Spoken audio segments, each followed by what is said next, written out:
ആരും അഭിഷേകം ചെയ്തിട്ടല്ല സിംഹം കാട്ടിലെ രാജാവാകുന്നത്. അതുപോലെയാണ് ഹിന്ദുവും. ആരും പറഞ്ഞു തരേണ്ടതില്ല ഹിന്ദുവിനോട് നീ ഹിന്ദുവാണ് എന്നുള്ളത്. ഹിന്ദു കേസരിയാണ്, ഹിന്ദു സിംഹമാണ്, ഹിന്ദുവിന് അറിയാം ഉണരാൻ. പക്ഷേ ഇടയ്ക്ക് മാത്രമേ ഉണരുള്ളൂ. വല്ലവരും ആക്രമിക്കണം നമ്മുടെ ക്ഷേത്രങ്ങളെ. കഴിഞ്ഞ ദിവസം മലബാർ ദേവസ്വത്തിന്റെ കീഴിലുള്ള ഒരു ക്ഷേത്രം വലിയൊരു കോടതി വിധിയുണ്ടായി. ക്ഷേത്രത്തിന്റെ ആചാരപരമായിട്ടുള്ള കാര്യങ്ങൾ നിർവഹിക്കുന്ന സംഘാടകർക്ക് തന്നെ നൽകണം എന്നുള്ള വിധി. അതിന് കാരണം എന്താണെന്നറിയാമോ? ദേവസ്വം ബോർഡ് ക്ഷേത്രത്തിനോടനുബന്ധിച്ചിട്ടുള്ള ഒരു കെട്ടിടത്തിൽ പച്ചയും വെള്ളയും അടിച്ച് അതിനെ ഒരു മതേതര പള്ളിയുടെ രൂപത്തിലാക്കി. അപ്പോഴാണ് ഹിന്ദുക്കൾക്ക് അയ്യോ എൻ്റെ ക്ഷേത്രം നഷ്ടപ്പെടുമല്ലോ എന്ന് ഓർത്ത് പോയി കേസ് കൊടുത്തതും ഇങ്ങനെ ഒരു വിധി സമ്പാദിച്ചതും. നമ്മൾ അടി വരാനായിട്ട് കാത്തു നിൽക്കണ്ട, എണീക്കാനായിട്ട്. എത്തിച്ചേർന്നിട്ടുള്ള ചുരുക്കം പേരാണെങ്കിലും എല്ലാവർക്കും എൻ്റെ വിനയപുരസ്സരമുള്ള നമസ്കാരം. ശ്രീകൃഷ്ണ വിനായക ക്ഷേത്രം. ശ്രീകൃഷ്ണ ഭഗവാൻ നമ്മുടെ ജഗദ്ഗുരു, വിനായക ഭഗവാൻ നമുക്ക് സിദ്ധിയും ബുദ്ധിയും നൽകുന്ന ജഗദ്ഗുരു. രണ്ടുപേരുടെയും കൂടി യോജിച്ചിട്ടുള്ള ഈ പേര് തന്നെ, ഇവിടെ ഇങ്ങനെ ഒരു ക്ഷേത്രം ഉയരാൻ കാരണമായത് തന്നെ ഈ നാടിന് വലിയ രീതിയിലുള്ള ശ്രേയസ്സും പ്രേയസ്സും ഉണ്ടാകുമെന്ന് ഭഗവാൻ നിശ്ചയിച്ചതുകൊണ്ട് മാത്രമാണ്. ഞാനിവിടെ എത്തിയതും നിങ്ങൾ ഓരോരുത്തരും ഇവിടെ എത്തിയതും ഈ ക്ഷേത്രം ഇവിടെ ഉണ്ടായതും നമ്മൾ ആരും വിചാരിച്ചിട്ടല്ല. ഇത് ഭഗവാന്റെ നിയോഗമാണ്, ഭഗവാൻ തോന്നിപ്പിച്ചത് കൊണ്ടാണ്. ഭാഗവതം വായിക്കുന്നവർക്കും നാരായണീയം വായിക്കുന്നവർക്കും ഒരുപക്ഷെ അത് മനസ്സിലാവും. ഭഗവാന്റെ വൃന്ദാവന ഗമന വർണ്ണനം എന്നുള്ള ഒരു അധ്യായമുണ്ട് നാരായണീയത്തിൽ. അതിൽ വ്യക്തമായിട്ട് മേൽപ്പത്തൂർ ഭട്ടതിരിപ്പാട് തിരുമേനി പറയുന്നുണ്ട്, ഇവിടെ നിന്ന് ഇത്ര ദൂരത്തിൽ വൃന്ദാവനം എന്നൊരു സ്ഥലമുണ്ട്, അവിടേക്ക് പോകണമെന്ന് ഉപനന്ദൻ എന്ന് പേരായിട്ടുള്ള ഒരു ഗോപകുമാരന്റെ മനസ്സിൽ ഞാൻ തോന്നിപ്പിച്ചു, ഭഗവാൻ തോന്നിപ്പിച്ചു എന്ന് പറയുന്നുണ്ട്. തത്രോപനന്ദാഭിത ഗോപഭര്യ ജഗത് ഭവത് പ്രേരണയൈവ നൂനം എന്ന് നാരായണീയത്തിൽ മേൽപ്പത്തൂർ ഭട്ടതിരിപ്പാട് വ്യക്തമായിട്ട് പറയുന്നുണ്ട്. അതുകൊണ്ട് തന്നെ ഇന്നിവിടെ ശൂന്യമായിട്ടുള്ള ഇരിപ്പിടങ്ങളിലെല്ലാം ഞാൻ ഉറച്ചു പറയുകയാണ്, ഏതാനും വർഷങ്ങൾക്കകം ഈ ക്ഷേത്രം മഹാക്ഷേത്രമായി മാറിത്തീരുകയും ഇവിടെ നമുക്കാർക്കും നിന്ന് തിരിയാൻ സാധിക്കാത്ത വിധം വലിയ ജനപ്രവാഹം ഉണ്ടാകുകയും ചെയ്യും. എന്തുകൊണ്ട് ഞാനിത് പറയുന്നു? അത് ഭഗവാൻ തോന്നിപ്പിച്ചത് കൊണ്ടാണ് പറയുന്നത്. അതിനും കാരണമുണ്ട്. ഭക്തന്റെ വാക്കുകൾ ഭഗവാൻ സത്യമാക്കും എന്നുള്ളത് ഭഗവാന്റെ വാക്കാണ്. സത്യം വിദാതും നിജഭൃത്യ ഭാഷിതം എന്ന് ഭാഗവതത്തിൽ പറയുന്നുണ്ട്. എൻ്റെ ഭക്തന്റെ വാക്കുകൾ ഞാൻ സത്യമാക്കും. എന്തുകൊണ്ടാണ് എനിക്ക് ഇത് പറയാൻ തോന്നിയത്? ഭഗവാൻ തോന്നിപ്പിച്ചത് കൊണ്ട് തന്നെയാണ്. കാരണം ഞാൻ ഇതിനു മുമ്പ് ഒരു ദിവസം ഈ ക്ഷേത്രത്തിൽ എത്തിയിരുന്നു. അത് ഭഗവാൻ വിളിക്കുന്നത് പോലെ തന്നെയാണ് എനിക്കിവിടെ എത്തേണ്ടി വന്നത്. ഇതുവരെ അങ്ങനെ ഒരു തോന്നൽ ഉണ്ടായിട്ടില്ല. ഇവിടെ വന്ന് കാണുമ്പോൾ ഞാൻ കണ്ടത് ഇപ്പൊ കാണുന്ന ഈ ക്ഷേത്രം മാത്രമല്ല. ഉറച്ചു പറയുകയാണ്, ഈ ചുറ്റുവട്ടത്തുള്ള ഒരുപാട് സ്ഥലങ്ങൾ ഭക്തർ ഭഗവാന് വേണ്ടി സമർപ്പിക്കും. ഇതിൽ സംശയമില്ല. അത് ഉറപ്പിച്ച് നിങ്ങൾക്ക് ഇന്ന് മാർക്ക് ചെയ്ത് വെക്കാം. ഇത് പിന്നീട് എപ്പോഴെങ്കിലും നിങ്ങൾക്ക് ഇത് സത്യമാകുമ്പോൾ ഈ വാക്കുകൾ എടുത്ത് പിന്നീട് നിങ്ങൾക്ക് പ്രദർശിപ്പിക്കാം. കാരണം അതുണ്ടാകും. കാരണം ഈ ലോകത്തിൽ എല്ലായിടത്തും നിറഞ്ഞിരിക്കുന്ന ഒരു ചൈതന്യത്തെ നമ്മൾ ക്ഷണിച്ചു വരുത്തി അതിനെ കാണാൻ പറ്റുന്ന, ഉൾക്കൊള്ളാൻ പറ്റുന്ന, കൺസീവ് ചെയ്യാൻ പറ്റുന്ന രൂപത്തിൽ നമ്മൾ പ്രതിഷ്ഠിക്കുന്ന ഒരിടമാണ് ക്ഷേത്രം. ആ ക്ഷേത്രത്തിൽ നമ്മൾ വിളിച്ചു വരുത്തിയിരിക്കുന്നത് ഈ പ്രപഞ്ചത്തിന്റെ ശക്തിയെയാണ്. ആ ശക്തിയാണ് ഇവിടെ ഇരിക്കുന്നത്. ആ ശക്തി വെറുതെ ഒന്നും അങ്ങനെ വന്നിരിക്കില്ല. ഒരാളുടെ മനസ്സിൽ, ഒരൊറ്റ വ്യക്തിയുടെ മനസ്സിലായിരിക്കും ആ ശക്തിക്ക് ഇവിടെ എത്തണം എന്ന തോന്നൽ ഉണ്ടാവുക. ആ ശക്തി എത്തുന്നത് ആ ഒരു തോന്നലിൽ നിന്നാണ്. നമ്മുടെ മനസ്സിലെല്ലാം നമ്മൾ വീട് വെക്കണം എന്നുള്ള ആഗ്രഹമാണ് ആദ്യം വരുന്നത്, അല്ലെ? പിന്നെയാണത് ആ സങ്കല്പം പിന്നെ സത്യമായി മാറുന്നത്, ഒരു രൂപമായിട്ട് മാറുന്നത് പിന്നീടാണ്. അതുപോലെ ആ തോന്നലാണ് ആദ്യം ഇവിടെ ഉണ്ടാകുന്നത്. ആ സങ്കല്പം വരുന്നത് ഭഗവാനിൽ നിന്നാണ്. അതുകൊണ്ട് ഇവിടെ വന്നിരിക്കുന്ന ഈ ശക്തിക്ക് ചില തീരുമാനങ്ങളുണ്ട്. അത് ഈ നാടിന് ശ്രേയസ് ഉണ്ടാക്കാൻ അദ്ദേഹം വന്നിരിക്കുന്നതാണ്. അദ്ദേഹം എന്ന് സത്യത്തിൽ നമുക്ക് പരാമർശിക്കേണ്ടി വരുന്നത് ഇത്രയും വലിയൊരു ശക്തിയെ നമുക്ക് മനസ്സിലാകുന്ന രീതിയിൽ ഉൾക്കൊള്ളാൻ വേണ്ടിയിട്ടാണ്. ഭഗവാൻ തന്നെ ഭഗവത്ഗീതയിൽ പറഞ്ഞിട്ടുണ്ട്, അറിവില്ലാത്ത മനുഷ്യര് എന്നെ ഒരു മനുഷ്യനായിട്ട് കാണുന്നുണ്ടെന്നാണ് പറയുന്നത്. അവജാനന്തി മാമൂട മാനുഷീം തനുമാശ്രിതം എന്ന് പറയുന്നുണ്ട്. പിന്നെന്താണ്? പരംഭാവമജാനന്ദോ മമഭൂത മഹേശ്വരം. അതായത് അറിവില്ലാത്ത വ്യക്തികള് എന്നെ ഒരു മനുഷ്യനായിട്ട് കാണുന്നുണ്ട്, പക്ഷെ എൻ്റെ ഭാവം ആരും അറിയുന്നില്ല. ആ ഭാവം എന്താണ്? മമഭൂത മഹേശ്വരം. ഞാൻ ഓരോ സൃഷ്ടികളിലുമുണ്ട്, ഓരോ ജീവിയിലുമുള്ളത് ഞാൻ തന്നെയാകുന്നു. അതുകൊണ്ടാണ് നമ്മളിൽ ഓരോരുത്തരിലുമുള്ള തോന്നലുകള് ഭഗവാനിൽ നിന്നുള്ളതാണ് എന്നുള്ളത് ഞാൻ വ്യക്തമായിട്ട് പറയുന്നത്. ഈ നാടിന് ഐശ്വര്യം വരണമെന്ന് എന്തുകൊണ്ട് ഭഗവാന് തോന്നി? ഞാൻ ഉറപ്പിച്ചു പറയാം, ഇതൊരു ഗ്രാമമാണ്. ഇവിടെ ജീവിക്കുന്നവരെല്ലാവരും നിഷ്കളങ്കരാണ്. ഓരോ വ്യക്തികളും അത്രയും ശുദ്ധരും ഭക്തരുമായിട്ടുള്ള വ്യക്തികളായതുകൊണ്ടാണ് ആ മഹാശക്തിക്ക് ഏതെങ്കിലും ഒരു വ്യക്തിയുടെ, ആ ഏതെങ്കിലും ഒരു ഭൂതം എന്ന് പറയുന്ന, ഞാൻ ഭവിച്ചിട്ടുള്ള എല്ലാത്തിലും ഉണ്ട് എന്ന് പറയുന്ന ആ ശക്തിയില് മനസ്സിൽ തോന്നാൻ ഉള്ള കാരണമായത്. അതുകൊണ്ട് തന്നെ ഇന്ന് കാണുന്നതല്ല ഈ ക്ഷേത്രമാകാൻ പോകുന്നത്. ഇവിടെ മഹാക്ഷേത്രമായിട്ട് കുളമടക്കം എല്ലാം ഉണ്ടാകും എന്നുള്ളത് ഞാൻ ഉറപ്പിച്ചു പറയുകയാണ്. കാരണം ഇത്രയും മനോഹരമായിട്ടുള്ള ഒരു വിഗ്രഹം ഞാൻ അടുത്ത ഒരു ക്ഷേത്രങ്ങളിലും കണ്ടിട്ടില്ല.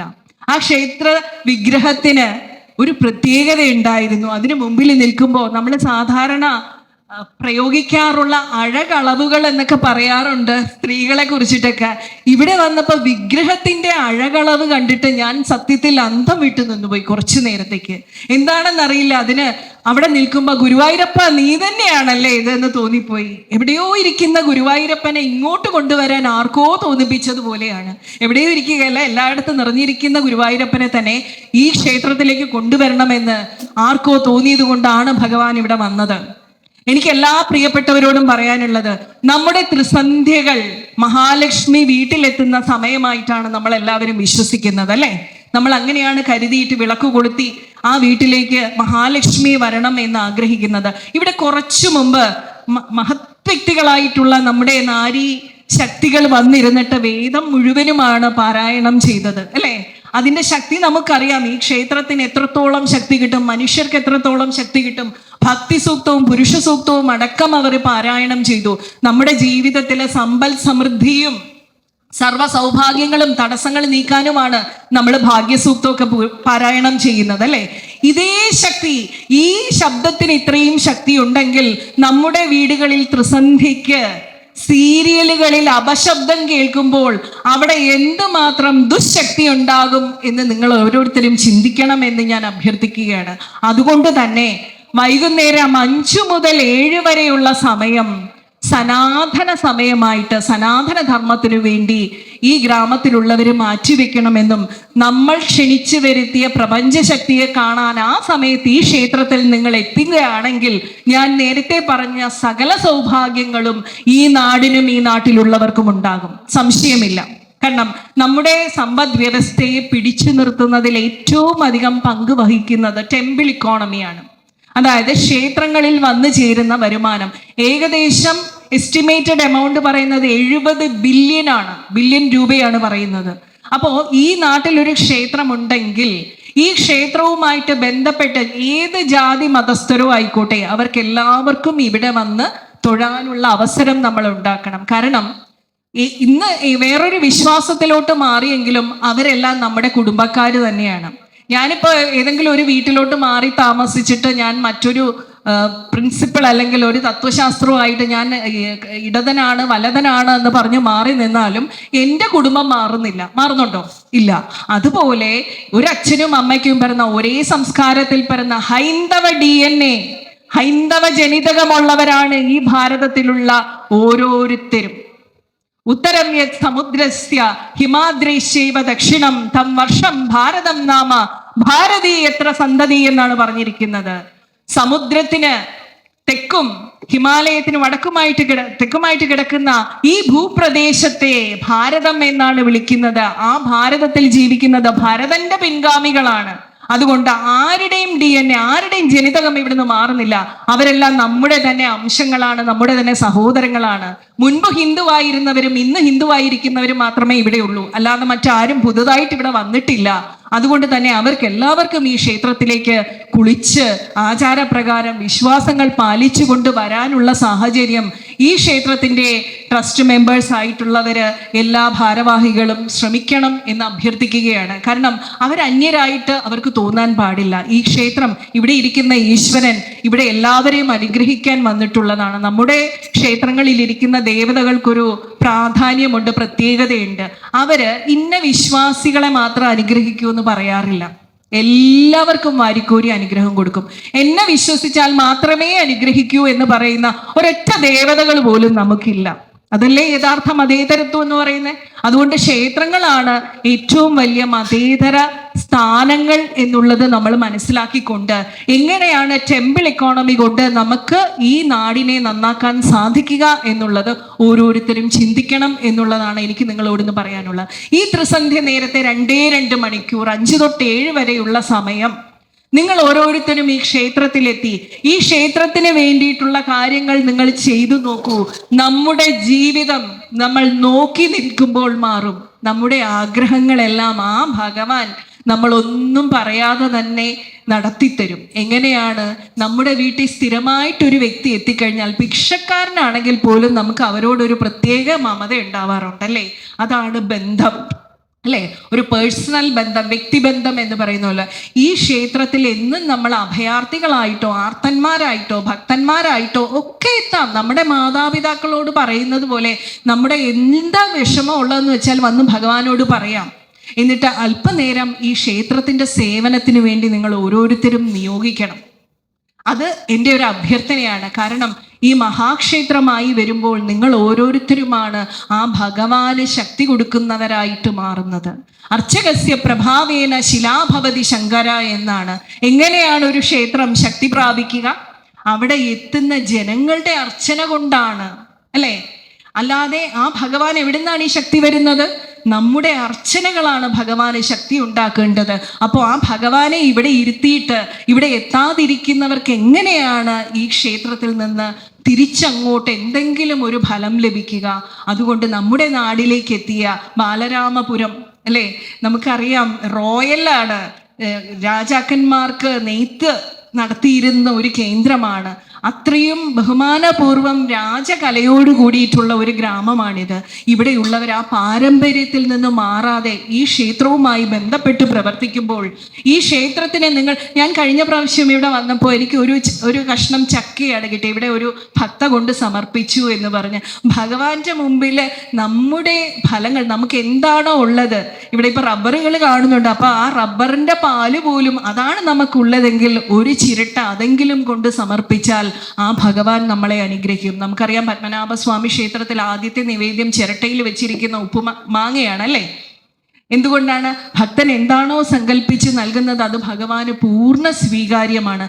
അതുപോലെ നമ്മുടെ വീട്ടിൽ ഇതൊരു കാർഷിക ഗ്രാമം എന്നാണ് ഞാൻ മനസ്സിലാക്കിയിരിക്കുന്നത്. ഇവിടെ നമുക്കൊരു 10 വെണ്ടയ്ക്കാണോ കിട്ടുന്നതെങ്കിൽ അതിൽ 2 കൊണ്ടുവന്ന് ഈ നടയിലൊന്ന് വെക്കുക, അത് തന്നെ നമുക്ക് ഇരട്ടിയായിട്ട് തരും, മൾട്ടിപ്ലൈ ചെയ്ത് തരും. അതാണ് ഭഗവത് സങ്കല്പം എന്ന് പറയുന്നത്. നമ്മൾ എന്താണോ കൊടുക്കുന്നത് അത് നമുക്ക് ഇരട്ടിയായിട്ട് തിരിച്ചു കിട്ടും. അതാണ് ക്ഷേത്രം എന്ന് പറയുന്ന സങ്കല്പം. ഇവിടെ പ്രതിബിംബിക്കുകയാണ് ചെയ്യുന്നത്. ബിംബം എന്ന് പറഞ്ഞാൽ പ്രതിബിംബമാണ് ഉണ്ടാവുന്നത്. നമ്മുടെ എന്താണോ നമ്മുടെ മനസ്സിലുള്ളത് അത് ഇങ്ങോട്ട് തിരിച്ചു പ്രതിബിംബിക്കും. ആ പ്രതിബിംബിക്കുന്നത് കൊണ്ട് തന്നെ ഇവിടെ എത്തുമ്പോൾ നമ്മുടെ വിഷമങ്ങളെല്ലാം മാറ്റി വെച്ചിട്ട് കരയാതെ എത്തുക. കാരണം ചിരിച്ചുകൊണ്ടാണ് ഭഗവാൻ ജീവിച്ചത്, ശ്രീകൃഷ്ണ ഭഗവാൻ. വിനായകസ്വാമിയും എപ്പോഴും ബുദ്ധിയാണ് ഉപയോഗിക്കുന്നത്, അല്ലേ? അദ്ദേഹത്തിൻ്റെ പത്നിമാരായിട്ട് വിശേഷിപ്പിക്കുന്നത് സിദ്ധിയെയും ബുദ്ധിയെയുമാണ്.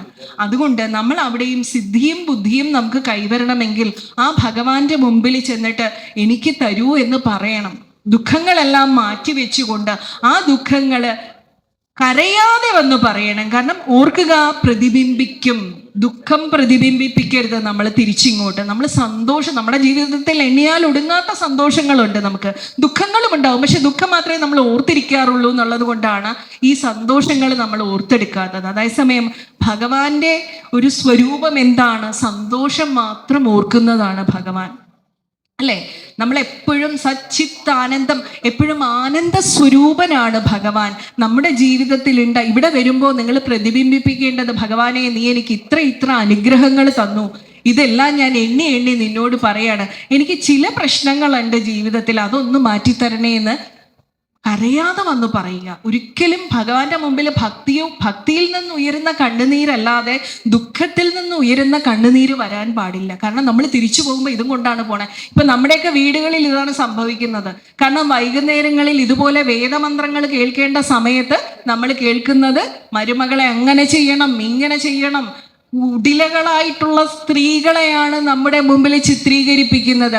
ആരാണിത് മുഴുവനും കാണുന്നത്? വലിയ വട്ടപ്പൊട്ട് തൊട്ട് ചന്ദനക്കുറിയിട്ട ഹൈന്ദവ സ്ത്രീകളെ മാത്രമേ നിങ്ങൾക്ക് ഇത്തരം പൈശാചിക രൂപങ്ങളെ പോലെ അവതരിപ്പിച്ച് കാണാൻ സാധിക്കൂ. മറ്റേതെങ്കിലും മതങ്ങളിലുള്ള ഒരു സ്ത്രീകളെയും ഈ രീതിയിൽ വിശേഷിപ്പിക്കുന്നത് നിങ്ങൾക്ക് കാണാൻ സാധിക്കുമോ? ഇല്ല. എന്തുകൊണ്ടാണ് അങ്ങനെയെന്ന് അറിയാമോ? ഇത് ഹൈന്ദവ ബിംബങ്ങളെ മനഃപൂർവ്വം തകർക്കുവാനുള്ള ഗൂഢലക്ഷ്യത്തിന്റെ ഭാഗമാണ്. ഹൈന്ദവ സ്ത്രീകൾക്ക് അല്ലെങ്കിൽ ഹിന്ദു സമൂഹത്തിന് മതബോധമില്ല. ഇവിടെ എന്നോട് ആവശ്യപ്പെട്ട മതപ്രഭാഷണമാണ്, അതുകൊണ്ട് തന്നെയാണ് ഞാൻ ഈ കാര്യം എടുത്തു പറയുന്നത്. മതബോധമില്ല എന്നൊരു തോന്നലുണ്ട്. ആ തോന്നൽ ആരാണ് തിരുത്തി കൊടുക്കേണ്ടത്? നമ്മളാണ്. എപ്പോഴാണോ ഹൈന്ദവ സ്ത്രീകളെ നല്ല രീതിയിൽ ചിത്രീകരിക്കുന്നത് അപ്പോൾ മാത്രമേ നമ്മൾ സീരിയൽ കാണൂ ഹിന്ദു സ്ത്രീകളെന്ന് തീരുമാനിച്ചു കഴിഞ്ഞാൽ പിന്നെ ഇവരിത് ചെയ്യില്ല. ഇത് നമ്മുടെ ഹൈന്ദവ സംസ്കാരത്തെ ഇകഴ്ത്തി കാണിക്കാൻ വേണ്ടി മനഃപൂർവ്വം ചെയ്യുന്നതാണ് എന്നുള്ളത് പ്രിയപ്പെട്ട അമ്മയും സഹോദരിമാരും മനസ്സിലാക്കി അത് കാണുന്നത് ബഹിഷ്കരിക്കുക. എപ്പോഴാണോ അവർ നമ്മുടെ മൂല്യങ്ങളെ പ്രചരിപ്പിക്കുന്ന രീതിയിൽ നല്ല സംസ്കാരമുള്ള ഒരു കുടുംബത്തെ മാതൃകയാക്കി കാണിക്കുന്നത് അപ്പോൾ മാത്രമേ നമ്മൾ സീരിയൽ കാണാവൂ. നമ്മുടെ ത്രിസന്ധ്യ നേരത്ത് അപശബ്ദം ഉണ്ടാക്കാൻ വേണ്ടി മനഃപൂർവ്വമാണ് ഇത്തരത്തിലുള്ള പ്രൈം ടൈം സീരിയലുകൾ പടച്ചുവിടുന്നത്. ആ സമയം ഹൈന്ദവ ക്ഷേത്രങ്ങളിൽ വന്ന് ഒരു സ്ത്രീ ആ ഭഗവാനെ പൂജിച്ച് മോക്ഷം നേടി അല്ലെങ്കിൽ ആഗ്രഹങ്ങൾ നേടി പോകേണ്ട സമയമാണ് അവർ ഇതിന് ഉപയോഗിക്കുന്നത്. കണ്ടുകൊള്ളൂ, ഇല്ല എന്ന് ഞാൻ പറയുന്നില്ല, പക്ഷേ നല്ലത് അവർ കാണിക്കുന്നത് വരെ കാണരുത്. കാരണം ഇത് നമ്മളെ അബോധപൂർവം ചെയ്യുന്ന ഒരു പ്രവൃത്തിയാണ്. നമ്മളെ പറ്റിക്കുന്നവരാരെങ്കിലും നേരെ ചൊവ്വേ നമ്മളോട് മുന്നോട്ട് വന്നിട്ട് ഞാൻ നിങ്ങളെ പറ്റിക്കാൻ പോവുകയാണെന്ന് പറയൂ? ഇല്ല. അവരെപ്പോഴും ബോധപൂർവം മാത്രമേ നമ്മളെ പറ്റിക്കാറുള്ളൂ. നമ്മൾ അറിയാറില്ല. ഒരു പറ്റൊക്കെ പറ്റി കഴിഞ്ഞ് കുറച്ചു കാലം കഴിയുമ്പോഴാണ് നമ്മൾ മനസ്സിലാക്കുന്നത് അയ്യോ ഞാൻ പറ്റിക്കപ്പെട്ടു എന്ന്. ഇത് തന്നെയാണ് ഹിന്ദു സമൂഹത്തിനോട് ചില ദുഷ്ടശക്തികളും ചെയ്യുന്നത്. നമ്മുടെ ഇത്രയും മനോഹരമായിട്ട് വേദമന്ത്രങ്ങൾ പറയുന്ന അമ്മമാരാണ് ഇവിടെ വന്നത്. എത്ര ഭംഗിയായിട്ടാണ് അവർ ചൊല്ലുന്നത്. ഈ ഓരോ സ്ത്രീകളും കഴിഞ്ഞ ആഴ്ച സുപ്രീം കോടതിയുടെ ഒരു വിധി ഉണ്ടായിരുന്നു. സ്ത്രീകളെ, ഹൗസ് വൈഫിനെ, വീട്ടമ്മമാരെ രാഷ്ട്ര നിർമ്മാതാക്കൾ എന്നാണ് വിളിച്ചിരിക്കുന്നത്, നേഷൻ ബിൽഡേഴ്സ്. അപ്പോൾ നമ്മൾ ഓരോരുത്തരും ചെയ്യുന്ന എന്താണ്? നമ്മുടെ വീടുകളിലെ കുഞ്ഞു മക്കളെ സംസ്കാരം പഠിപ്പിച്ച് അവരെ നല്ല മക്കളായിട്ട് വളർത്തി സമൂഹത്തിന് കൊടുക്കുകയാണ്. നമ്മളല്ലേ ഈ രാഷ്ട്ര നിർമ്മാണം നടത്തുന്നവര്? അപ്പോൾ അത്രയും പ്രധാനപ്പെട്ട ഉത്തരവാദിത്വം ഭഗവാൻ ഏൽപ്പിച്ചിരിക്കുന്നത് ആരെയാണ്? നമ്മളെയാണ്. അപ്പോൾ ആ സ്ത്രീകൾ ഭഗവാനോട് തിരിച്ച് റിപ്പോർട്ട് ചെയ്യണ്ടേ? ഭഗവാനെ, നീ എന്നെ ഏൽപ്പിച്ചിരിക്കുന്നത് ഞാനിതാ ഭംഗിയായിട്ട് ചെയ്യുന്നു. എൻ്റെ വീട്ടിലെ സംസ്കാരം ഹിന്ദു ധർമ്മത്തിൽ ഊന്നിയതാകുമെന്ന് ഞാനിതാ നിന്റെ മുമ്പിൽ വന്ന് പ്രതിജ്ഞ ചെയ്യുന്നു. അതിനായിട്ട് എനിക്ക് ഏറ്റവും അടുത്ത ഒരു ക്ഷേത്രം, നീ വന്നിരിക്കുന്നയിടത്ത് ഞാൻ ആ സമയത്ത് വന്നിരിക്കും, പ്രാർത്ഥിക്കും. നിനക്ക് ഈ ക്ഷേത്രത്തിന് വേണ്ട സേവനം ഞാൻ ചെയ്ത് കാണിക്കും. എൻ്റെ മക്കൾ നാളെ അത് കണ്ട് അതുപോലെ ആവർത്തിക്കും. ഇങ്ങനെയല്ലേ നമ്മൾ സംസ്കാരം പകരുന്നത് നമ്മുടെ കുട്ടികൾക്ക്? നമ്മളുടെ മക്കളെ നമ്മൾ ക്ഷേത്രത്തിൽ കൊണ്ടുപോയത് കൊണ്ടല്ലേ അവരും അവരുടെ പിറന്നാളുകൾക്കും അല്ലെങ്കിൽ വിശേഷ ദിവസങ്ങൾക്കും അല്ലെങ്കിൽ ഒരു വാഹനം വാങ്ങുമ്പോഴും അവർ ക്ഷേത്രത്തിൽ എത്തുന്നത്? നമ്മൾ ആ സംസ്കാരം പകർന്നു കൊടുത്തത് കൊണ്ടാണ്. കഴിഞ്ഞ തവണ ഒരു മുൻ മന്ത്രി, ഹിന്ദുവായിട്ടുള്ള ഒരു മന്ത്രി പറഞ്ഞിരിക്കുന്നു ഹിന്ദുക്കൾക്ക് മതബോധമില്ല, അവരെ അതാരും പഠിപ്പിക്കുന്നില്ല എന്ന്. അതിന് ഞാനൊരു മറുപടി കൊടുത്തിരുന്നു. ഈ കേരളത്തിൽ എന്നല്ല, ഈ ഭൂമിയിൽ തന്നെ ഏറ്റവും കൂടുതൽ മതബോധമുള്ളത് ഹിന്ദുക്കൾ മാത്രമാണ്.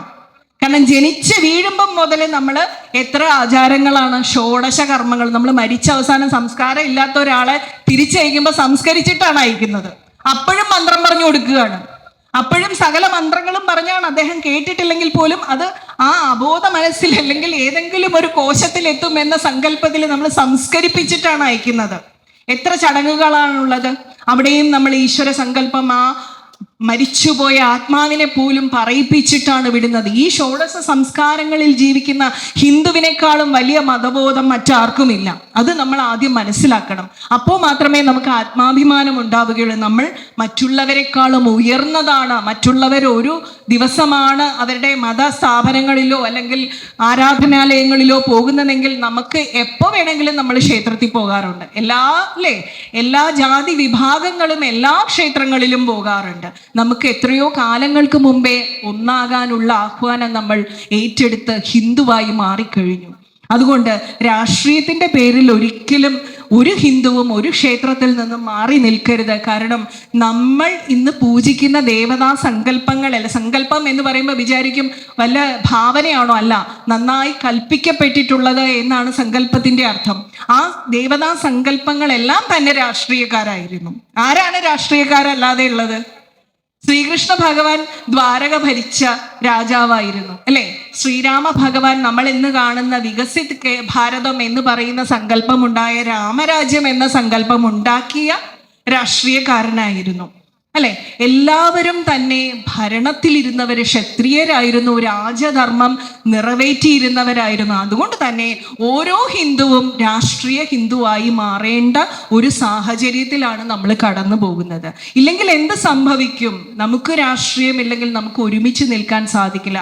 നമ്മുടെ ക്ഷേത്ര ഇക്കോണമി അല്ലെങ്കിൽ ടെമ്പിൾ ഇക്കോണമിയിൽ നിന്നുണ്ടാകുന്ന 70 ബില്യൺ വരുന്ന രൂപ അത് ഹിന്ദുവിന് ഉപകരിക്കുന്ന രീതിയിലാക്കാൻ നമുക്ക് സാധിക്കില്ല. അതുകൊണ്ട് ഓരോ ക്ഷേത്രവും ആ നാടിന് സമ്പൽ സമൃദ്ധി ഉണ്ടാകുന്ന രീതിയിൽ വളരുന്ന രൂപത്തിലാകണമെങ്കിൽ നമ്മൾ ഓരോരുത്തരും അവിടെ എത്തണം. അതിന് ഈ ക്ഷേത്രവുമായി ബന്ധപ്പെട്ട എന്ത് പ്രവർത്തനവും നിങ്ങൾക്ക് ചെയ്യാം. ക്ഷേത്രത്തിലെ പൂജയ്ക്ക് ആവശ്യമുള്ള പുഷ്പങ്ങൾ കൃഷി ചെയ്യാം, ഇവിടെ പ്രസാദത്തിന് ആവശ്യമുള്ള അരി ഉൾപ്പെടെയുള്ള സാധനങ്ങൾ കൃഷി ചെയ്യാം. ശുദ്ധമായ, ഞാൻ എല്ലാവരോടും ഇവിടെ ഇരിക്കുന്ന ഇത്രയും പേരോട് പറയുകയാണ്, കേരളത്തിന് മാതൃകയായിട്ടുള്ള ഒരു ക്ഷേത്രമായി ഇതിനെ നിങ്ങൾ മാറ്റിയെടുക്കണം. കേരളത്തിലെ ക്ഷേത്രത്തിലെ എൻ്റെ ആദ്യത്തെ പ്രഭാഷണമാണ്, മറ്റു പലയിടങ്ങളിലുമുണ്ട്. അതുകൊണ്ട് തന്നെ എനിക്ക് ക്ഷേത്രത്തിനോട് വല്ലാത്ത ബന്ധമുണ്ട്. അത് മാത്രമല്ല, ഞാനിവിടെ വന്ന് ഭഗവാനെ കണ്ട നിമിഷം മുതൽ എനിക്കിത് വെറുമൊരു ക്ഷേത്രമല്ല, മഹാക്ഷേത്രമാകാൻ പോകുന്നു എന്നുള്ള തോന്നൽ അപ്പം മുതൽ തന്നെ ഉണ്ടായി. അത്ഭുതമെന്ന് പറയട്ടെ, ഇതിന് പുറകിലുള്ള ഭാഗങ്ങൾ ഇതൊന്നും ഞാനിപ്പോൾ പറയുന്നില്ല, കാരണം അത് മറ്റുള്ളവരുടെയൊക്കെ പ്രൈവറ്റ് പ്രോപ്പർട്ടികളായിരിക്കാം. പക്ഷേ മറ്റൊരു ദർശനം പോലെ ഭഗവാൻ അത് കാണിച്ചു തന്നു. അത് സത്യമാകും എന്നുള്ളത് എനിക്ക് ഉറച്ച വിശ്വാസവുമുണ്ട്. അതിന് പ്രാപ്തരായിട്ടുള്ളവരാണ് ഈ നാട്ടിലെ നിഷ്കളങ്കരായിട്ടുള്ള ഗ്രാമീണ ജനത. ഏറ്റവും പ്രകൃതിയുമായിട്ട് അടുത്ത് നിൽക്കുന്നവർക്കാണ് ഏറ്റവും ഈശ്വരൻ അടുത്ത് നിൽക്കുന്നത്. മയാധ്യക്ഷേണ പ്രകൃതി സൂയതേ സചരാചരം എന്ന് ഭഗവാൻ പറയുന്നുണ്ട്. ഹേതു നാനേന കൗന്ദേയ ജഗത് വിപരിവർത്തതേ എന്നാണ് പറയുന്നത്. എൻ്റെ അധ്യക്ഷതയിലാണ് ഈ പ്രകൃതി ചരിക്കുന്നത്. ഇതിന് പിന്നിൽ പ്രവർത്തിക്കുന്നത് ആരാണ്? ഞാനാണ് എന്നാണ് പറയുന്നത് ഭഗവാൻ. അപ്പോൾ ഈ പ്രകൃതിയെ നമ്മൾ അറിഞ്ഞു കഴിഞ്ഞാൽ നമ്മുടെ എല്ലാ ദുഃഖങ്ങളും മാറും, എല്ലാ പ്രശ്നങ്ങളും നമ്മുടെ ജീവിതത്തിലുണ്ടാവും. രാജാക്കന്മാർക്കുണ്ട്, സാധാരണക്കാർക്കുണ്ട്, ദരിദ്രർക്കുണ്ട്, ധനികർക്കുണ്ട്, എല്ലാവരുടെയും വീട്ടിൽ മരണവും രോഗവും ദുഃഖവും പ്രശ്നങ്ങളും പാരവെപ്പും എല്ലാം ഉണ്ടാവാറുണ്ട്. പക്ഷേ ആ പ്രകൃതിയെ മനസ്സിലാക്കുമ്പോൾ ഇത് നമ്മളെ ബാധിക്കില്ല. ഇവിടെയാണ് ഭഗവാനെ ഉപാസിക്കുന്നവര് ഈ ഒരു തലത്തിലേക്ക് എത്താൻ ഭഗവാൻ ആഹ്വാനം ചെയ്യുന്നത്. എന്താണ് പ്രകൃതി? എല്ലാം ഭഗവാനാണെന്ന് പറയുകയാണെങ്കിൽ രാജസവും താമസികവും സാത്വികവുമായിട്ടുള്ള എല്ലാ സ്വഭാവവും ഭഗവാനാണെങ്കിൽ അതിനെ മനസ്സിലാക്കിയാൽ തീരുന്ന പ്രശ്നമേ നമുക്കുള്ളൂ, അല്ലേ? നമ്മൾ സാധാരണ പറയാറുണ്ട്, എൻ്റെ കൂടെ അടുത്ത് നടന്നവരാണ് എന്നെ ചതിച്ചത്. പിന്നെ അടുത്ത് നടന്നവർക്കല്ലാതെ നമ്മളെ മനസ്സിലാവും. നമ്മുടെ പ്രകൃതി ഏറ്റവും മനസ്സിലാക്കുന്ന ആരാണ്? ചേർന്നിരിക്കുന്നവരാണ്. അപ്പോൾ നമ്മൾ ഏറ്റവും അടുത്ത് നിൽക്കുന്നവരാണ് എനിക്ക് വിഷമം ഉണ്ടാക്കിയെന്ന് പറയണതിൽ വളരെ അർത്ഥമുണ്ടോ? കാര്യം ഈ സിംഹത്തിനോട് ഏറ്റവും അടുത്തിരിക്കുന്ന മാനിനെയാണ് അത് ആക്രമിക്കുക, അല്ലേ? അപ്പോൾ പ്രകൃതിയുടെ സ്വഭാവം എന്താണ്? പ്രെഡേറ്ററിയാണ്, വേട്ടയാടലാണ് പ്രകൃതിയുടെ സ്വഭാവം. ഈ ഭൂമിയിലെ സകല ചരാചരങ്ങളും അങ്ങനെയാണ് അതിജീവിക്കുന്നത്. ഒരു മാനിനെ സിംഹം പിടിച്ചു കഴിക്കുന്നു, അല്ലേ? സിംഹത്തിനെ പ്രത്യേകിച്ച് ആരും ഉപദ്രവിക്കുന്നില്ല, കാരണം അത് ഇച്ചിരി ശക്തിയുള്ള കൂട്ടത്തിലാണ്. അതുപോലെ ശക്തരാകുമ്പോൾ നമ്മൾ പ്രകൃതിയെ മനസ്സിലാക്കുമ്പോൾ ആക്രമണങ്ങളെ അതിജീവിക്കാനുള്ള ശക്തി കിട്ടും. അതുകൊണ്ടാണ് ഈ പ്രകൃതിയെ നമ്മൾ മനസ്സിലാക്കണമെന്ന് ഭഗവാൻ ഭഗവത്ഗീതയിൽ ആവർത്തിച്ച് പറയുന്നത് നമ്മളോട്. അപ്പോൾ ഈ പ്രകൃതിയെ മനസ്സിലാക്കി കഴിയുമ്പോൾ ഇങ്ങനെയുള്ള ചെറിയ വിഷയങ്ങളിലെ ദുഃഖമെല്ലാം മാറ്റി നമ്മുടെ എത്ര സമയം നമ്മൾ ലാഭിക്കുമെന്നറിയോ? മറ്റൊരു വ്യക്തിയെക്കുറിച്ച് ചിന്തിക്കാനുള്ള സമയം നമുക്കില്ല. നമ്മൾ എന്തിനാ മറ്റൊരു വ്യക്തിക്ക് നമ്മുടെ തലയിൽ അല്ലെങ്കിൽ നമ്മുടെ ചിന്തയിൽ സ്ഥാനം കൊടുക്കുന്നത്? ആ സമയം കൂടെ നമ്മൾ നമ്മളെപ്പറ്റി ചിന്തിച്ചാൽ നമുക്ക് ശ്രേയസ്കരമായിട്ടുള്ള എത്രയോ കാര്യങ്ങൾ നമ്മൾ ചെയ്യും, അല്ലേ? അപ്പോൾ നമ്മുടെ സമയം എന്ന് പറയുന്നത്, ഭഗവതി ദേവിയെ നമ്മൾ എന്താണ് പറയുന്നത്? സമയാചാര തൽപരയെന്ന്. ഒരു ആചാരക്രമങ്ങളിൽ ഒന്നാണ് സമയം. പക്ഷെ അതിന് മറ്റൊരു അർത്ഥവും കൂടിയുണ്ട്. ദേവി സത്യത്തിൽ ടൈം ബൗണ്ട് ആയിട്ട് പ്രവർത്തിക്കുന്ന ആളാണ്. ദേവിയുടെ മുമ്പിൽ കൃത്യമാണെല്ലാം. ദേവിക്കും സമയം പാലിക്കുന്നവരോട് വലിയ ഇഷ്ടമാണ്, അല്ലേ? നമ്മൾ എപ്പോഴും നമ്മുടെ സമയമാണ് നമ്മുടെ പണമാക്കി നമ്മൾ മാറ്റുന്നത്, അല്ലേ? ടൈം ഈസ് മണി എന്നാണ് പറയുന്നത്. നമ്മുടെ സമയം നമ്മൾ വർക്ക് ചെയ്യാൻ പോകുമ്പോൾ എപ്പോഴാണ് ഇത്ര സമയം ഞാൻ ജോലി, എൻ്റെ എംപ്ലോയർക്ക്, എനിക്ക് ജോലി തന്ന വ്യക്തിക്ക് നമ്മൾ കൊടുക്കുന്നത് എന്താണ്? നമ്മുടെ സമയമാണ്. അതിന് തിരിച്ചു കിട്ടുന്നത് എന്താണ്? പണമാണ്. അപ്പോൾ സമയമാണ് പണം. ഈ സമയമാണ് പ്രകൃതിയെ നമ്മൾ മനസ്സിലാക്കുമ്പോൾ നമുക്ക് മനസ്സിലാകുന്നത്. ഈ സമയത്തെ മനസ്സിലാക്കിയാലുള്ള നേട്ടം എന്താണ്? നമ്മൾ പലരെയും കുറിച്ചിട്ട് അനാവശ്യമായിട്ട് ചിന്തിച്ച് ദുഃഖിക്കുന്ന സമയം നമുക്ക് ഞാൻ നേരത്തെ പറഞ്ഞ പോലെ ഈ ക്ഷേത്രത്തിലെത്തി ഇവിടെ ഭഗവാന് വേണ്ടി സേവനം ചെയ്ത് അത് പണമാക്കി മാറ്റി ഈ നാടിനെ തന്നെ മാറ്റിമറിക്കാനുള്ള ശക്തി നിങ്ങൾക്ക് ഓരോരുത്തർക്കും കിട്ടും. ഏറ്റവും ചെറുതെന്ന് നമ്മൾ കരുതുന്ന ഈ 2 മണിക്കൂർ കൊണ്ട് ഞാൻ പറയുകയാണ്, ഈ ശ്രീകൃഷ്ണ വിനായക ക്ഷേത്രം മാത്രമല്ല, ഏതാനും വർഷങ്ങൾക്കകം നമ്മൾ ഇവിടെ ഇൻഫ്രാസ്ട്രക്ചർ, അതായത് ശ്രീകൃഷ്ണ വിനായക ആശുപത്രികളും കല്യാണ മണ്ഡപങ്ങളും സ്കൂളുകളും അടക്കം സകലതും ഉണ്ടാക്കുമെന്ന് നിങ്ങൾ ഓരോരുത്തരും ഇന്ന് തീരുമാനമെടുത്തു കഴിഞ്ഞാൽ അതുണ്ടാകും. അതിനാകെ വേണ്ടത് ഓരോ ദിവസവും ത്രിസന്ധ്യയ്ക്ക് നിങ്ങൾ നൽകുന്ന 2 മണിക്കൂർ മതി. സാധിക്കുമോ എന്നുള്ളത് ഒന്ന് ചിന്തിച്ച് മറുപടി പറയാം. പറ്റുമോ? പറ്റും. അതിനെന്ത് ചെയ്യണം? ഓരോ വീടുകളിലും നമ്മൾ ഒരു ചെറിയ കുടുക്കയില്ലേ, സാധാരണ മൺകുടുക്ക, വളരെ വില കുറഞ്ഞത് മതി. അതിന് സ്പോൺസേഴ്സിനെ കണ്ടെത്തണം. ഈ ഗ്രാമത്തിലെ ഇതിന് ചില മതങ്ങളുടെ ഇടയിൽ ഒരു പ്രത്യേക പേര് ഉപയോഗിക്കാറുണ്ട്, ഇടവക എന്നൊക്കെ.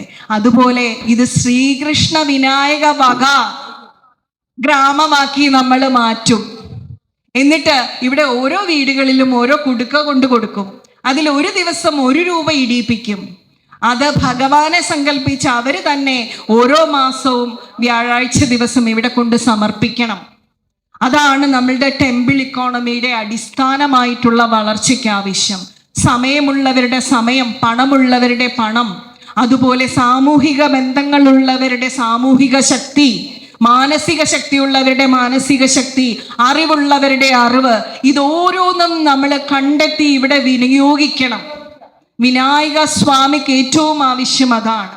നമ്മൾ ആ ശക്തിയെ അറിയണമെങ്കിൽ നമ്മൾ അതായി മാറണം. ശിവം ഭൂത്വാ ശിവം ഭജേത് എന്നാണ് പ്രമാണം. ശിവനായി മാറിയതിന് ശേഷം വേണം ശിവനെ ഭജിക്കാൻ. അങ്ങനെ എങ്ങനെ മാറും നമ്മൾ? ആ ഭഗവത് സ്വരൂപത്തെ മനസ്സിലാക്കുമ്പോൾ നമ്മൾ സ്വയം അങ്ങനെ തന്നെയാകും. സ്വയമേവ മൃഗേന്ദ്രത എന്നാണ് പറയുന്നത്. സിംഹത്തിനെ ആരും കാട്ടി ചെന്നിട്ട് തലയിൽ ഒരു കിരീടം വെച്ചിട്ട് നീയാണ് രാജാവെന്ന് പറഞ്ഞു കൊടുക്കാറില്ല, അല്ലേ? നാഭിഷേകോന സംസ്കാരോ സിംഹസ്യ ക്രിയതേ മനഃ വിക്രമാർജിത വീര്യസ്യ സ്വയമേവ മൃഗേന്ദ്രത എന്നാണ് പറയുന്നത്. ആരും അഭിഷേകം ചെയ്തിട്ടല്ല സിംഹം കാട്ടിലെ രാജാവാകുന്നത്. അതുപോലെയാണ് ഹിന്ദുവും. ആരും പറഞ്ഞു തരേണ്ടതില്ല ഹിന്ദുവിനോട് നീ ഹിന്ദുവാണ് എന്നുള്ളത്. ഹിന്ദു കേസരിയാണ്, ഹിന്ദു സിംഹമാണ്. ഹിന്ദുവിന് അറിയാം ഉണരാൻ. പക്ഷേ ഇടയ്ക്ക് മാത്രമേ ഉണരുള്ളൂ. വല്ലവരും ആക്രമിക്കണം നമ്മുടെ ക്ഷേത്രങ്ങളെ. കഴിഞ്ഞ ദിവസം മലബാർ ദേവസ്വത്തിൻ്റെ കീഴിലുള്ള ഒരു ക്ഷേത്രം, ഒരു വലിയൊരു കോടതി വിധിയുണ്ടായി. ക്ഷേത്രത്തിൻ്റെ ആചാരപരമായിട്ടുള്ള കാര്യങ്ങൾ നിർവഹിക്കുന്ന സംഘാടകർക്ക് തന്നെ നൽകണം എന്നുള്ള വിധി. അതിന് കാരണം എന്താണെന്നറിയാമോ? ദേവസ്വം ബോർഡ് ക്ഷേത്രത്തിനോടനുബന്ധിച്ചിട്ടുള്ള ഒരു കെട്ടിടത്തിൽ പച്ചയും വെള്ളയും അടിച്ച് അതിനെ ഒരു മതേതര പള്ളിയുടെ രൂപത്തിലാക്കി. അപ്പോഴാണ് ഹിന്ദുക്കൾക്ക് അയ്യോ എൻ്റെ ക്ഷേത്രം നഷ്ടപ്പെടുമല്ലോ എന്ന് ഓർത്ത് പോയി കേസ് കൊടുത്തതും ഇങ്ങനെ ഒരു വിധി സമ്പാദിച്ചതും. നമ്മൾ അടി വരാനായിട്ട് കാത്തു നിൽക്കണ്ട, എണീക്കാനായിട്ട്. നമ്മൾ കർമ്മനിരതരാകണം എപ്പോഴും. നമ്മൾ രാവിലെ എണീറ്റ് കഴിഞ്ഞാൽ രാത്രി വരെ നമ്മുടെ വീടുകളിലെ എല്ലാ കാര്യങ്ങളും നമ്മൾ ചെയ്യുന്നില്ലേ? ആ കൂട്ടത്തിൽ എന്തുകൊണ്ട് എൻ്റെ സ്വധർമ്മത്തിന് വേണ്ടി മാറ്റി വെച്ചുകൂടാ? ഭഗവാൻ തന്നെ പറയുന്നത് എന്താണ്? സ്വൽപ്പമൽപസ്യ കർമ്മസ്യ, അല്ലെ, ധർമ്മസ്യ. കുറച്ച് ധർമ്മം മതി, നിങ്ങൾ കുറച്ച് പഠിച്ചാൽ മതി. ഒരുപാട് ഇവിടെ ഞാൻ ഈ ക്ഷേത്രത്തിൽ എത്തിയപ്പോൾ എനിക്ക് ഏറ്റവും ഇഷ്ടപ്പെട്ട ഒരു കാര്യം, ഇവിടെ ട്രസ്റ്റിൻ്റെ ആരോ ആണെന്ന് തോന്നുന്നു, അദ്ദേഹം വളരെ ചെറിയ കീർത്തനങ്ങൾ, വൃന്ദാവനത്തിൽ നിന്ന് പോയതെന്തേ കണ്ണ എന്നുള്ള പാട്ട്, അതൊക്കെയാണ് വേണ്ടത് നമുക്ക്, അല്ലേ? വലിയ വേദമന്ത്രങ്ങളൊന്നും അറിയേണ്ട ആവശ്യമില്ല. ഇത്രയും മനസ്സ് ഉരുകി ഇങ്ങനെ ഭഗവാന്റെ ആ രൂപം ഓർക്കുന്ന രീതിയിലുള്ള കീർത്തനങ്ങൾ പാടിക്കൊടുത്താൽ മതി. അതിന് കഴിവുള്ള എത്ര അമ്മമാരുണ്ട്, സഹോദരിമാരുണ്ട് നമ്മുടെ ഇടയിൽ. അവർക്ക് അങ്ങനെ പാടാൻ കഴിവുള്ളവർക്ക് ഇവിടെ വന്നിരുന്ന് അതൊന്ന് പാടാം, അല്ലേ? ആ ഭക്തർക്ക് അത് കേൾക്കുമ്പോൾ എത്ര സന്തോഷമായിരിക്കും, നമ്മുടെ ഉള്ളിലെ ഭക്തിയോട് കൂടിയിട്ട് അത് പാടിക്കൊടുക്കുമ്പോൾ. അതുപോലെ സ്വധർമ്മേ നിധനം ശ്രേയം പരധർമ്മോ ഭയാവഹ എങ്കിലും സ്വൽപ്പം അല്പസ്യ ധർമ്മസ്യ ത്രായതേ മഹദോ ഭയാത്. ഇച്ചിരി മതി, നിങ്ങൾ കുറച്ച് പഠിച്ചാൽ മതി. അതുകൊണ്ട് തന്നെ നിങ്ങളുടെ എല്ലാ പ്രശ്നങ്ങളും ഭയങ്ങളും മാറിക്കിട്ടും. നമ്മുടെ ധർമ്മം നമ്മൾ വ്യക്തമായി കൃത്യമായി നല്ല രീതിയിൽ അനുഷ്ഠിക്കുക. വേറൊരാളുടെ ധർമ്മം പോയി അനുഷ്ഠിച്ചാൽ ഒരിക്കലും അത് നല്ലതായി വരില്ല, അത് ഭയമുണ്ടാക്കുന്നതാണ്. കാരണം ഞാൻ ഇന്ന് വരെ ജീവിച്ച സംസ്കാരത്തിൽ നിന്ന് ഞാൻ നാളെ പറയുകയാണ്, ഞാൻ ഇനി കഞ്ഞിയൊന്നും കുടിക്കില്ല, കഞ്ഞിയും പയറും ഒക്കെ ഇനി കൊള്ളത്തില്ല, ഞാൻ എന്നും മന്തി മാത്രമേ കഴിക്കുകയുള്ളൂ എന്ന് പറഞ്ഞ് പോയി കഴിഞ്ഞാൽ കുറച്ച് ദിവസം അവർക്ക് തന്നെ തോന്നും, അല്ലേ, എനിക്ക് എന്തോ ഒരു പ്രശ്നമുണ്ടല്ലോ, എന്തോ ഒന്ന് മിസ് ചെയ്യുന്നുണ്ടെന്ന് തോന്നും. അപ്പം നമ്മുടെ ശീലങ്ങളിൽ നിന്ന് നമുക്ക് അങ്ങനെ മാറാനൊക്കില്ല. ദുശീലങ്ങളിൽ നിന്ന് മാറണം എന്നല്ല ഞാൻ ഉദ്ദേശിക്കുന്നത്, ദുശീലങ്ങൾ മാറ്റണം. പക്ഷേ നമ്മുടെ സംസ്കാരം നമ്മളിൽ പ്രകൃതി ഉണ്ടാക്കി തന്നിരിക്കുന്ന കുറേ കാര്യങ്ങളുണ്ട്. സാത്മീയ ഭക്ഷണം കഴിക്കണം, ആ കാലഘട്ടത്തിന് ചേരുന്ന ഭക്ഷണം കഴിക്കണം, നമ്മുടെ ശരീരവുമായിട്ട് ചേരുന്ന പ്രാദേശിക ഭക്ഷണം കഴിക്കണം. അതുപോലെ ഈ നാടിനെ നമുക്ക് അത്തരത്തിലുള്ള ഒരു മാതൃകാ ഗ്രാമമായിട്ട്, ശ്രീകൃഷ്ണ വിനായകൻ്റെ പേരിൽ അറിയപ്പെടുന്ന ഒരു ഗ്രാമമായിട്ട് മാറ്റുവാൻ സാധിക്കട്ടെ. സമയം അതിക്രമിച്ചുവോ എന്ന് എനിക്കറിയില്ല, തിരുമ്പോ ഒന്ന് പറയണം കേട്ടോ വരുമ്പോൾ. അത്തരത്തിലാക്കി മാറ്റാൻ നിങ്ങളെ കൊണ്ട് ഓരോരുത്തർക്കും എന്ത് സേവനം ചെയ്യാൻ കഴിയും എന്നാണ് ഭഗവത് സന്നിധിയിൽ വെച്ച് ഓരോരുത്തരും ചിന്തിക്കേണ്ടത്.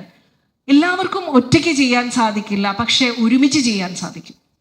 കുറച്ച് സ്ത്രീകൾ ഈ ത്രിസന്ധ്യ നേരത്ത് ഞാൻ ഈ ക്ഷേത്രത്തിൻ്റെ സേവനത്തിന് വേണ്ടി ഇറങ്ങുകയാണ്, കൂടെയുള്ളവരൊന്ന് വരുമോ എന്ന് ചോദിച്ചിട്ട് സൗകര്യമുള്ളവരെയും കൂടെ കൂട്ടി ഓരോ ദിവസവും ഓരോ ഗ്രൂപ്പുകളായിട്ട് ഇവിടെ എത്തുക. ഓരോ വീട്ടിലും ഈ കാണിക്ക കൊടുക്കാനായിട്ട് പോകുന്ന സേവനങ്ങൾക്ക് ഒരുമിച്ച് ആരും നിങ്ങളോട് പറയാൻ പാടില്ല, ഞാൻ ഈ ക്ഷേത്രത്തിൽ എൻ്റെ ഗ്രാമത്തിൽ എത്തിയിരിക്കുന്ന ഭഗവാനാണ്, എൻ്റെ ഗ്രാമത്തിൽ വന്ന് എനിക്ക് ക്ഷേമമുണ്ടാക്കാൻ വേണ്ടി, എന്നെ നാശത്തിൽ നിന്ന് രക്ഷിക്കാൻ വേണ്ടി വന്നിരിക്കുന്ന ക്ഷയാത്രായതേ ഇതി ക്ഷേത്രഃ. ക്ഷേത്രത്തിൽ നിന്ന് മനുഷ്യരെ ത്രാണനം ചെയ്യിപ്പിക്കുന്നതാണ് ക്ഷേത്രങ്ങൾ. ആ ക്ഷേത്രത്തിൽ അതിനെ രക്ഷിക്കേണ്ട ഉത്തരവാദിത്വം എനിക്കാണ് എന്ന് സ്വയം തോന്നിക്കൊണ്ട് ഓരോരുത്തരും ഇറങ്ങിക്കഴിഞ്ഞാൽ തീർച്ചയായിട്ടും ഞാൻ ഈ പറഞ്ഞ എല്ലാ സംഭവങ്ങളും ഇവിടെ ഉണ്ടാകും. ഈ ക്ഷേത്രം കൊണ്ട് തന്നെ ഈ ഗ്രാമം അറിയപ്പെടും. ബാലരാമപുരത്തിനടുത്തൊരു സ്ഥലത്ത് നിന്ന് ഒരു ഹോട്ടൽ ചെയിൻ അറിയപ്പെടുന്നുണ്ട് ശ്രീകൃഷ്ണ ഭഗവാന്റെ പേരിൽ. അതൊരു മാംസം കച്ചവടം ചെയ്യുന്ന ഒരു കറിയുടെ പേരിലാണ്. അത് കുറ്റമാണെന്നല്ല പറയുന്നത്, നല്ലതാണ്, അഭിമാനം തന്നെയാണ്. ഹിന്ദുക്കളിൽ 90% മത്സ്യമാംസാദികൾ കഴിക്കുന്നവർ തന്നെയാണ്. പക്ഷെ എന്തുകൊണ്ട് ആ ഹിന്ദുക്കൾക്ക് മത്സ്യമാംസ കച്ചവടത്തിലേക്ക് ഇറങ്ങാൻ സാധിക്കുന്നില്ല എന്നതാണ് എന്നെ ദുഃഖിപ്പിക്കുന്ന കാര്യം. അത് അങ്ങനെ ഒരു മാംസത്തിൻ്റെ പേരിൽ മാറ്റി നിർത്തേണ്ട കാര്യമില്ല. ശ്രീകൃഷ്ണൻ്റെ പേരിട്ടാണെങ്കിലും ആ കച്ചവടം ചെയ്യുന്നുണ്ടല്ലോ എന്നതിൽ സന്തോഷം മാത്രമേ ഉള്ളൂ. അങ്ങനെ നിങ്ങൾ ഓരോരുത്തരും ഈ ക്ഷേത്രവുമായി ബന്ധപ്പെട്ടിട്ടുള്ള കച്ചവടങ്ങളിലേക്ക് ഇറങ്ങുക. ഈവൻ ഒരു മത്സ്യ സ്റ്റാൻഡാണ് നിങ്ങൾ തുടങ്ങുന്നതെങ്കിലും അതും ശ്രീകൃഷ്ണ വിനായകൻ്റെ പേരിൽ തുടങ്ങിയാൽ എന്താണ് പ്രശ്നം? കാരണം രാമായണത്തിൽ കൃത്യമായി പറയുന്നുണ്ട്, മരിച്ചുപോയ പിതൃക്കൾക്ക് നിങ്ങൾ എന്ത് ഭക്ഷണമാണോ കഴിക്കുന്നത് അത് തന്നെ കൊടുത്തുകൊള്ളാൻ, അല്ലേ? നമ്മളത് ചെയ്യുന്നില്ലേ? നമ്മുടെ അച്ഛനമ്മമാർക്കൊക്കെ ഒരു പക്ഷേ കോഴിയൊക്കെയാണ് ഇഷ്ടമെങ്കിലും നമ്മൾ മരിച്ച ശേഷം അത് തന്നെ കൊടുക്കാറില്ലേ? അപ്പോൾ ഭഗവാൻ അറിയാത്തതൊന്നുമല്ല ഇതൊന്നും. നമ്മളിൽ ഉണ്ടാക്കിയിരിക്കുന്ന ഈ പ്രകൃതി എല്ലാ രാക്ഷസീയ സ്വഭാവമൊക്കെ ഉള്ളതും ക്ഷത്രിയ സ്വഭാവത്തിന് ആവശ്യമായിട്ടുള്ള കാര്യങ്ങളും വീര്യമൊക്കെ ഉണ്ടാക്കിയിരിക്കുന്നത് ആ ഭഗവാൻ തന്നെയാണ്. അതുകൊണ്ട് എന്ത് കച്ചവടം തുടങ്ങുന്നു എന്നുള്ളതല്ല, അത് ഹിന്ദുധർമ്മത്തിൻ്റെ പേരിൽ തന്നെ തുടങ്ങണം എന്നുള്ളതായിരിക്കണം നമ്മുടെ നിഷ്ഠ. ഇവിടെ കൃഷി വ്യാപകമാക്കണം, 1 ഇഞ്ച് ഭൂമി പോലും നഷ്ടപ്പെടുത്താതെ. ഭഗവാനാണ് പ്രകൃതി, നമുക്കറിയാം നാരായണീയത്തിൽ വിരാട് സ്വരൂപ വർണ്ണനത്തിൽ പറയുന്നുണ്ട്, ഓരോ ചെടികളും ഭഗവാന്റെ രോമങ്ങളാണെന്നാണ് പറയുന്നത്. അപ്പോൾ ഈ ചെടി കാണുമ്പോൾ നമുക്ക് എന്താ ഓർമ്മ വരിക? ഇത് ഭഗവാന്റെ ശരീരത്തിലെ രോമമാണ്. ആ ചെടി ഒന്ന് പറിക്കുമ്പോൾ നമ്മൾ പറയും, അയ്യോ ഭഗവാനെ ക്ഷമിക്കണേ, ഇത് നിന്റെ ശരീരമാണ്. ആ രൂപത്തിലാണ് നമ്മുടെ ഹൈന്ദവ ധർമ്മം. എവിടെ നോക്കിയാലും ഈശ്വരനല്ലാതെ ഒന്നുമില്ല. മറ്റൊരിടത്ത് പറയുന്ന എന്താണ്? എൻ്റെ ഈശ്വരൻ മാത്രമേ ഉള്ളൂ, മറ്റൊന്നുമില്ല എന്നാണ്. അപ്പോൾ അവിടെയാണോ മതേതരത്വവും വിശാല മനസ്ഥിതിയും ഒക്കെ ഉള്ളത്? അതോ ഇവിടെയാണോ? കാണുന്നതും ഒക്കെ ഈശ്വരനാണ്. കല്ലിലും മെലിയിലും പുല്ലിലും മഴയിലും എല്ലായിടത്തും നമ്മൾ ഈശ്വരനെയാണ് കാണുന്നത്. അപ്പോൾ അത്രയും മഹത്തായ ഒരു സ്ഥാനത്താണ് നമ്മൾ നിൽക്കുന്നത്, അല്ലേ? ഈ പാരമ്പര്യം എവിടെ നിന്നാണ് വരുന്നത്? സദാശിവ സമാരംഭാം ശങ്കരാചാര്യ മധ്യമാം അസ്മദാചാര്യ പര്യന്താം വന്ദേ ഗുരുപരമ്പര, അല്ലേ? നമ്മുടെ ഗുരുപരമ്പര നമുക്ക് പകർന്നു നൽകിയിട്ടുള്ളതാണ് ഈ അറിവുകളെല്ലാം. ആ പാരമ്പര്യത്തിനോട് നമ്മൾ കടപ്പെട്ടിട്ടുണ്ട്, അല്ലേ? അതുകൊണ്ടാണല്ലോ നമ്മൾക്ക് വേണ്ടപ്പെട്ടവർ മരിക്കുമ്പോൾ മാത്രം നമ്മൾ എത്ര സ്മരണയോട് കൂടിയിട്ടാണ് ബലിയിടുന്നത്, അല്ലേ? ഏത് ദിക്കീന്നും നാട്ടിലോട്ട് ഓടി എത്താറുണ്ട് എൻ്റെ പരമ്പരയെ സ്മരിക്കാൻ. ആ പരമ്പരയ്ക്ക് ഈ സംസ്കാരം നൽകിയ ഗുരുക്കന്മാരെ കൂടി, അതിലുൾപ്പെടുന്ന ഈ മഹാവിഷ്ണുവിൻ്റെ അവതാരമായിട്ടുള്ള ശ്രീകൃഷ്ണ ഭഗവാനെ കൂടി അതുപോലെ നമ്മൾ സ്മരിക്കേണ്ടതല്ലേ? അതുകൊണ്ടാണ് ഞാൻ നേരത്തെ പറഞ്ഞത്, അവജാനന്തി മാം മൂഢാം മാനുഷീം തനുമാശ്രിതം എന്ന് ഭഗവാന് പറയേണ്ടി വന്നത്. എന്നെ ഇവരറിയുന്നില്ലല്ലോ, പരംഭാവം അജാനന്ദോ മമഭൂത മഹേശ്വരം. ഈ കാണുന്നവരിലൊക്കെ ഞാനുണ്ടെന്ന് ഇവരാരും അറിയണില്ലല്ലോ എന്ന് ആ ഇരിക്കുന്ന ഭഗവാന് പോലും പറയേണ്ടി വന്നത് നമ്മളത് മനസ്സിലാക്കാത്തത് കൊണ്ടാണ്. നമ്മുടെ പരമ്പരയിലുണ്ട് ഈ സംസ്കാരം. നമ്മുടെയൊക്കെ രക്തമെടുത്തിട്ട്, ഈ ഭാരതത്തിൽ പിറന്ന ഓരോ വ്യക്തിയുടെയും രക്തമെടുത്ത് DNA പരിശോധനയ്ക്ക് അയച്ചു കഴിഞ്ഞാൽ ഭാരതീയൻ എന്ന് മാത്രമേ കാണൂ. അല്ലാതെ കോൺഗ്രസ്സുകാരൻ, കമ്മ്യൂണിസ്റ്റുകാരൻ, അല്ലെങ്കിൽ ഹിന്ദു, മുസ്ലിമാണ്, ക്രിസ്ത്യൻ ആണെന്ന് ഒരിക്കലും കാണാൻ സാധിക്കില്ല. ഭാരതീയൻ മാത്രമാണ്. ആ ഭാരതീയൻ ഭരതന്റെ പിൻഗാമികളാണ്. ഈ പാരമ്പര്യത്തെ നമ്മൾ ഓർത്തുകൊണ്ട് അഭിമാനിക്കണം, അഹങ്കരിക്കരുത്. അതുകൊണ്ട് തന്നെ ഇവിടെ എല്ലാ ജാതി മതസ്ഥർക്കും വരുവാനുള്ള സ്വാതന്ത്ര്യവും അവരെ വരവേൽക്കുകയും ചെയ്യണം. അവർ വരുമ്പോൾ ഇത് നിങ്ങളുടെ പാരമ്പര്യമാണ്, വരൂ എന്ന് പറഞ്ഞ് നല്ല രീതിയിൽ നമ്മൾ അവരെ സ്വീകരിക്കണം, അല്ലേ? നമ്മളൊരു വീട്ടിലോ അല്ലെങ്കിൽ ഒരു കല്യാണ സ്ഥലത്തോ പോകുമ്പോൾ നമുക്ക് എത്രത്തോളം നല്ല സ്വീകരണം തരുന്നു, അത്രത്തോളം നമുക്ക് അവരോട് ബഹുമാനവും സ്നേഹവും ആ ബന്ധം നമ്മൾ തുടർന്നു കൊണ്ടുപോകും. അതേ രീതിയിൽ തന്നെ ഈ ക്ഷേത്രത്തിൽ എത്തുന്ന ഓരോ വ്യക്തിക്കും തോന്നിപ്പിക്കേണ്ടത്, ഇവിടെ ആതിഥേയരായിട്ടുള്ള നിങ്ങൾ ഓരോരുത്തരുമാണ്. ഇത് നിങ്ങളുടെ ക്ഷേത്രമാണ്, എൻ്റെ നാടിൻ്റെ ക്ഷേത്രമാണ്, എൻ്റെ ഭഗവാൻ എൻ്റെ നാട്ടിൽ വന്നിരിക്കുകയാണ് എന്ന് ഓരോ നിമിഷവും നമുക്ക് തോന്നണം. നമ്മൾ ത്രിസന്ധ്യയ്ക്ക് മറ്റെന്തെങ്കിലും കാര്യം, അയ്യോ എൻ്റെ ഭഗവാൻ അവിടെ ഇരിക്കുകയാണ്, എനിക്ക് വേണ്ടി വന്നിരിക്കുകയാണ്, എൻ്റെ നാട്ടിൽ വന്നിരിക്കുകയാണ്. നമ്മുടെ വീട്ടിൽ ഏതെങ്കിലും ഒരു മഹത് വ്യക്തി അതിഥിയായിട്ട് വന്നാൽ നമ്മൾ അതിനെ ഉപേക്ഷിച്ച് മറ്റൊരു കാര്യത്തിലേക്ക് പോകുമോ? ഇല്ല. അതേ മനോഭാവത്തോടു കൂടിയായിരിക്കണം ഇവിടെ എത്തേണ്ടത്. യഥാ ബ്രഹ്മാണ്ടം തഥാ പിണ്ഡാണ്ടം, ലൈക്ക് മാക്രോകോസം മൈക്രോകോസം. ഈ പ്രപഞ്ചശക്തിയുടെ ഒരു ചെറിയ രൂപം മാത്രമാണ് നമ്മൾ ഓരോരുത്തരും. നമ്മളിലുള്ളത് അതേ പ്രകൃതി തന്നെയാണ്. പ്രകൃതിയുടെ ഒരു അംശമാണ് നമ്മൾ ഓരോരുത്തരും. ആ ഈശ്വരൻ്റെ ഒരു അംശമാണ് നമ്മൾ ഓരോരുത്തരും എന്ന് ചിന്തിച്ചുകൊണ്ട് നിങ്ങൾ ഇറങ്ങുന്ന ഓരോ നിമിഷവും സേവനം, ആ ഭഗവാൻ ഇഷ്ടപ്പെട്ട കർമ്മത്തിലേക്ക് ഇറങ്ങണം. ത്രിസന്ധ്യ നേരങ്ങളിൽ നമ്മുടെ വീടുകളിൽ അപശബ്ദം കേൾക്കില്ല എന്നുള്ള ഒരു സന്ദേശമാണ് എനിക്കിന്ന് എല്ലാവരോടും പറയാനുള്ളത്. ആ സമയം നിങ്ങൾ ഈ ക്ഷേത്രത്തിലെത്തിയാൽ അടുത്ത ആഴ്ച മുതൽ ഞാൻ പറയുകയാണ്, ഈ സീരിയലുകളുടെ രൂപം മാറും, ഭാവം മാറും എന്ന് നമ്മൾ സാധാരണ സമരങ്ങളിൽ പറയാറില്ലേ, അതുപോലെ മാറിക്കോളും. നമ്മുടെ ഹൈന്ദവ ക്ഷേത്രങ്ങൾ പിന്നെ കാണിച്ചു തുടങ്ങും, അവിടെ എത്തുന്ന സ്ത്രീകളെ കാണിച്ചു തുടങ്ങും. നമ്മൾ ആർക്കിടൈപ്പ് എന്ന് പറയും, മനഃശാസ്ത്രത്തിൽ ആർക്കിടൈപ്പുകൾ എന്നാ പറയുക. നമ്മളൊരു കാര്യത്തിനെ നിരന്തരം ചിന്തിച്ചുകൊണ്ടിരുന്നാൽ അത് തന്നെ നമ്മുടെ മനസ്സിലേക്ക് വന്നുകൊണ്ടിരിക്കും. അപ്പം നമ്മുടെ ദേവതാ സ്വരൂപങ്ങളെല്ലാം ആർക്കിടൈപ്പുകളാണ്. ഭഗവാനെ പോലെ ആയി മാറണം. നമ്മൾ ഒരു കീർത്തനമുണ്ടല്ലേ, എൻ്റെ മകൻ കണ്ണനുണ്ണി കൃഷ്ണാട്ടത്തിന് പോകണം, കൃഷ്ണാട്ടത്തിന് പോയാൽ പോരാ കൃഷ്ണനായി വളരേണം.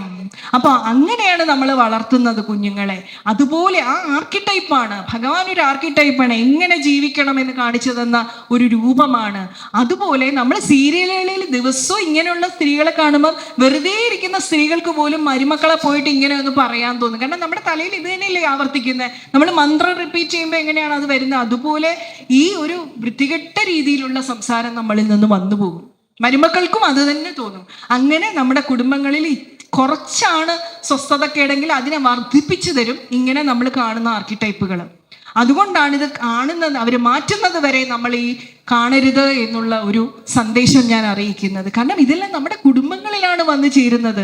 നമ്മുടെ കുടുംബങ്ങളിൽ ഐശ്വര്യവും സമൃദ്ധിയും സന്തോഷവും വരുന്നത് ഈ സീരിയലുകളിൽ കൂടി. സ്ത്രീകളെ ക്ഷേത്രങ്ങളിൽ എത്തിക്കാൻ എന്ത് ചെയ്യണമെന്നും അവരെ സാമ്പത്തികമായി ശാക്തീകരിക്കാൻ എന്ത് ചെയ്യണമെന്നും നമ്മുടെ ഹിന്ദുക്കൾ തന്നെ സീരിയലുകൾ ഉണ്ടാക്കി കാണിക്കേണ്ട അവസ്ഥയാണ് ഇപ്പോൾ. അതും ഒരു ക്ഷേത്ര സേവനമായിട്ട് ഏറ്റെടുക്കേണ്ടി വരും. എനിക്ക് തോന്നുന്നു ശ്രീകൃഷ്ണ വിനായകൻ ട്രസ്റ്റ് അതുപോലും ചെയ്യണം എന്ന് എനിക്ക് അഭ്യർത്ഥിക്കാൻ തോന്നുകയാണ്. കാര്യം അങ്ങനെയൊക്കെ നമുക്ക് കാരണം എന്ത് കാര്യത്തിന് നമ്മൾ മാർക്കറ്റിംഗ് ചെയ്യാറുണ്ട് അല്ലേ?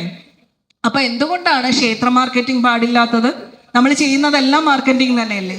നമ്മൾ നന്നായി വൃത്തിയായി ഒരുങ്ങി വരുന്നില്ലെങ്കിൽ നമ്മളെ ഏത് കോലത്തിലാണെന്ന് ആൾക്കാർക്ക് കാണുന്ന അതൊരു തരം മാർക്കറ്റിംഗ് തന്നെയാണ്. നമ്മളെ തന്നെ നമ്മൾ മാർക്കറ്റ് ചെയ്യണം.